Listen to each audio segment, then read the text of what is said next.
आप लोगों के बीच में एक छोटी सी कहानी लेके आया हूँ। कई सालों पहले की बात है। एक जंगल में एक बरगद का पेड़ था। उस बरगद पेड़ पर एक बगुला रहा करता था। उसी पेड़ के नीचे एक बिल में एक सांप भी रहता था। वह सांप बड़ा दुष्ट था। अपनी भूख मिटाने के लिए वह बगुले के छोटे छोटे बच्चों को खाया जा करता था। इस बात को लेकर बेचारा बगुला बहुत ही ज़्यादा परेशान और दुखी रहता था। एक नदी की बात है, सांप हरकतों से परेशान होकर बगुला नदी के किनारे जाकर बैठ गया और बैठे बैठे अचानक उसकी आंखों से आंसू आ गए। बगुले को रोते देखकर नदी में का एक केकड़ा बाहर आया और बोला, अरे बगुला भैया, क्या बात है, यहाँ बैठे बैठे आंसू क्यों बहा रहे हो, क्या परेशानी है।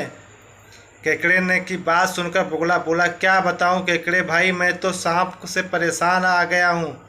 बार बार मेरे बच्चों को खा जाता है। घोंसला चाहे जितना भी ऊपर बनाऊं ऊपर चढ़ गया ही जाता है। तो उसके कारण दाना पानी लेने के लिए घर से कहीं जाना मुश्किल हो गया है। तुम ही कोई उपाय बताओ। बगुले की बात सुनकर केकड़े ने सोचा कि बगुला भी तो अपना पेट भरने के लिए उसके परिवार वालों को, दोस्तों को खा जाता था। क्यों ना ऐसा कोई उपाय किया जाए कि सांप के साथ साथ बगुला भी का खेल खत्म हो जाए। तभी उसको एक उपाय सूझा। उसने बगुले से कहा कि एक काम करो बगुला भैया, तुम्हारे पेड़ कुछ ही दूर नेवले का बिल है।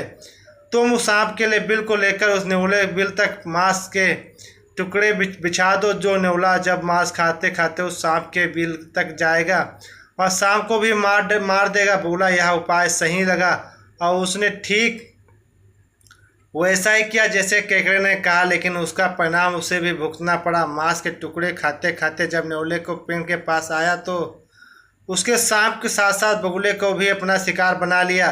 कहानी से हमको ये सीख मिलती है कि इस कहानी में हमें किसी भी बात पर आंख बंद करके विश्वास नहीं करना चाहिए, साथ में उसके परिणाम और दुष्परिणाम के बारे में सोच लेना चाहिए।